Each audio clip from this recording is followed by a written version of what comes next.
Hey guys, welcome back to another episode of Tier Lists. Oh yeah, this episode will be going through all of the playable Borderlands characters from 1, 2, 3, and pre-sequel. Now, I will be ranking them not by how good of a character they are, like personality-wise or story-wise. I'm going to be ranking them by effectiveness and who would win in a battle royale if everyone would be pitted up against each other in a battle royale, and who would probably lose and who would probably win? If that makes any sense. So let's kick things off with the Borderlands 1 characters.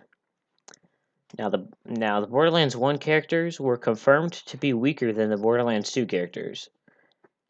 So, that kind of puts it out of the question there. The newer Vault Hunters are stronger, just plot lore. Just in lore, the newer Vault Hunters are way more powerful than anybody has ever seen before. But in game effectiveness, Brick is the melee launcher character, and he's not really useful in multiple playthroughs. He's only useful during normal mode and probably the first playthrough, but any subsequent playthrough is kind of dirt useless. Not really used a lot, sadly. He's not really that effective. Roland is basically in the same boat here. He's not really a good character to use when playing a lot. I mean, Scorpio Turret is kind of useless, but just in general, I don't think he is the best Borderlands character to play. And I don't think he would make it far. And also, he died. He freaking died. So he has that going from him. Next is Lilith. Lilith is said to be the most powerful siren to ever exist so far, or that we know of. Lilith has been said to have unlocked all of her siren powers that the phase shift grants her, and that nobody can top her in power, as nobody could replace her as a Firehawk. And that leaves us with Mordecai. Mordecai is on the same boat with Roland. It's like Mordecai is slightly more powerful than Roland, where he is a great sniper and he is a really effective player or character to play as in Borderlands 1. So since we're going up the list canonically, we're going to be going to the pre-sequel next. So starting off with Athena. Now Athena is actually pretty okay, like probably the best C tier character you can get. And in pre-sequel, she's like Roland, like she's like average, like kind of like Omega average. If she were to be put into a battle royale with all these characters, she wouldn't really make it that far. Sadly. Up next is Claptrap, since he's next on the list. Claptrap, he's down here with Brick and probably is the least capable character to win in a gunfight. Because in pre-sequel, for lore, and actually we're going up by lore, so maybe he's like better than Brick in lore, but like not really much of a combat fighter. Claptrap's probably the worst character in Borderlands pre-sequel, and in lore, he is to be a really weak Vault Hunter, and a retired Vault Hunter as well, since literally all of his combat capabilities were destroyed after Handsome Jack killed him. Of course, he was brought back, obviously, as we have him now. He would probably survive just a little bit longer than Brick. But just because Brick and Claptrap are on the lowest tier doesn't mean they're bad fighters. No, they are probably just at the top of their league in comparison to all of the mercenaries and all of other characters and stuff, and Pandora and all the other planets, and probably just the whole galaxy. But the characters that we know, these characters, these are their power levels.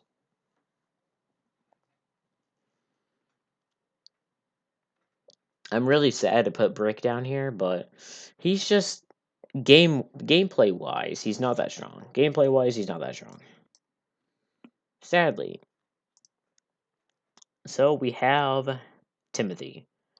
Uh, Timothy is our first B character, and he's probably going to be the lowest B character. It's because he's easily thwarted by Pretty Boy in Borderlands 3, and and doesn't really put up much of a fight. But in pre-sequel, he is actually a pretty formidable fighter. Canonically, Athena is the best one, best fighter, but Timothy is slightly better, slightly better fighter. So up next is Aurelia. So Aurelia canonically is a boss and dies by the Borderlands 3 Vault Hunters. But in game, she is considered also considered the worst character. But she can actually be kind of strong, actually. But she is still in D tier, and her power levels. She doesn't have real combat abilities, or not really real combat training. It's just because she's rich. That's basically how she gets by in fighting. Is that she just hires drones and makes drones and stuff to fight for her, mostly. And her combat ability is just her just guessing on how to fight. So we have Nisha. Nisha is the best character in pre-sequel, and is extremely strong in the pre-sequel. The only pre-sequel character at A. She's a pretty strong character, of course. They made Salvador in 2, and we're like, crap, we gotta nerf dual wielding. So, but they still had dual wielding in pre-sequel as Nisha, but it was still the most overpowered ability ever. So they just like struck the hammer down on Borderlands 3. Made dual wielding not even a thing in Borderlands 3, which kind of sucks. Yeah. Nisha is pretty strong in the game, but dies from the Borderlands 2 characters, sadly. And that leads with Wilhelm. Wilhelm is also a pretty strong character in the pre-sequel, and mostly used for like top tier gaming. Same as hold on. I'm gonna swap Timothy down here actually with Athena. Now I realize, but that doesn't really change anything. But Wilhelm dies by the Borderlands 2 characters, but is a pretty strong character in game, and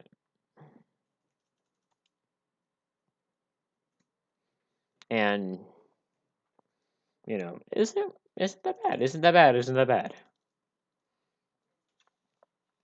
Pretty decent, strong character. There's not much you can go wrong there. So up next we have the Borderlands 2 characters. Now the Borderlands 2 characters, we're gonna go by action first. Now Axton, canonically, he's just a soldier. He's literally just a soldier like Roland. Canonically, they're like around the same power. But obviously, Action is slightly better than Roland. Action is kind of like the weakest character in Borderlands 2, so I'm gonna put him down at C. Not really much of a tough guy. But yeah, he's like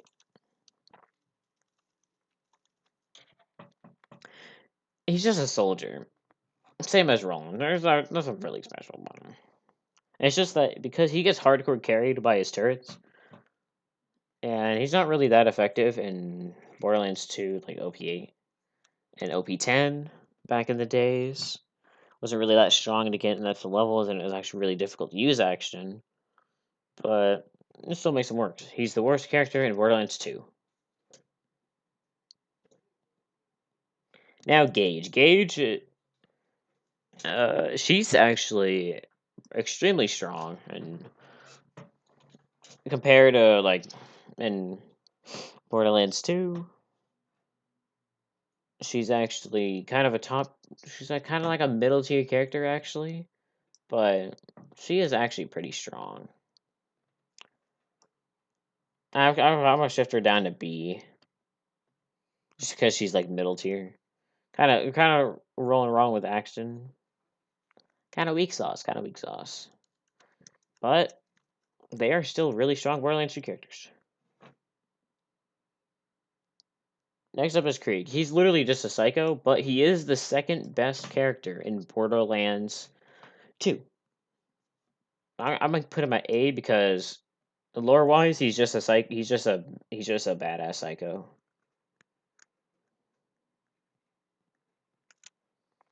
But yeah, he's decently strong. And Maya. Maya, well, she's also known to be one of the best and the strongest characters in Borderlands 2. She does not unlock her full powers. Troy does that for her when, spoilers, Troy kills Maya and takes her powers. Troy does unlock more of Maya's powers by doing that with the Anointed. So Maya technically did not unlock all of her potential. So I'm gonna put her down back at A actually. I'm gonna take her down since she has not unlocked her full potential. While Troy almost or technically did, unless there's more, of course.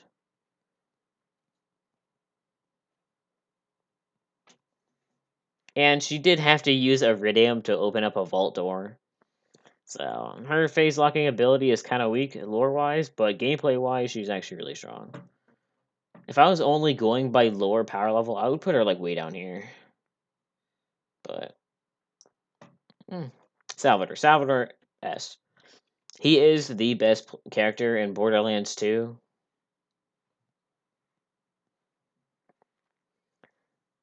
And reasonably so. The dual wielding ability is insanely overpowered. I can see why they took it out now. It's because of how OP it is.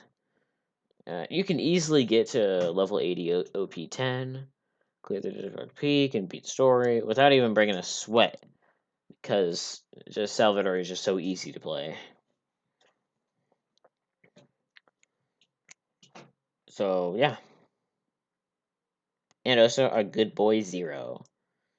Zero is kind of the middleman here. He's just an assassin, and he's really good at what he does. Just because he's a trained super assassin, I'd put him slightly higher than Gage, but Gage is pretty up there with her super bot death trap.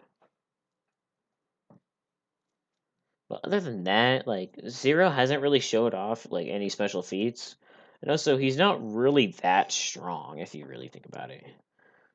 Like he's just a good sniper, and he just has some really good abilities. Hasn't showed off really good feats, and he's not really the super best character in Borderlands 2.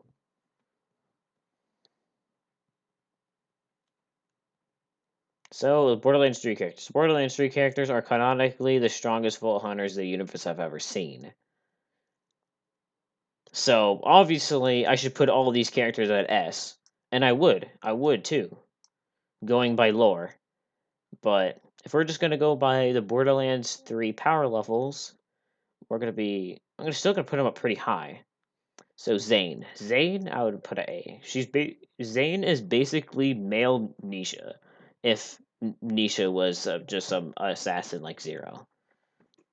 I really think that Nisha and Zane would have gotten along perfectly just because their personalities are like the same and they link together and they basically are like a perfect match. Zane is a pretty strong character, but not really the strongest. You can say, you know, probably put him like right here, cause I'll put it back here. So Moe's. No, yeah, Moe's. I'm gonna put her at S. Moe's, with her recent buffs and just gameplay wise, Moe's never drops off. You can never really feel like a major power creep where you have to constantly try to upgrade your gear for Moe's. You can usually use guns that are 10 levels under for the longest time before you actually have to start worrying about stuff. And with the mayhem levels, you can actually use some lower level mayhem levels on some pretty high mayhem levels with her gear. And her Iron Bear is really sustainable and actually really insane for the entire game. But Amara is probably the weakest character in Borderlands 3. Just because, like, there's not really. She's like, like she needs a buff. She needs a hard buff. I think her abilities are okay, and they are great, but they don't work in mayhem mode, and they don't work in like super elite true hunter mode, or just true hunter mode in general, or mayhem levels. And yeah, she's really elemental, and that's basically all she is. But unlike Lilith, Maya or Ava or Amara just just doesn't really show off her abilities too much. She needs a buff, that's for sure. And now Goody Two Shoes Flack. Flack is probably everyone's favorite character, just because of Robotic Beastmaster. With the recent buffs, Flack is once again rising to the top of being the best character. He is the best character in Borderlands 3, hands down. And it really shows. And with the recent buffs to him, making him even better, he is insane. I still don't know if I should put him above Salvador. But, we'll see. But yeah, this is the tier list on the Borderlands player character power levels. I judged them by their power levels in game and how effective they are in late game mayhem or OP levels.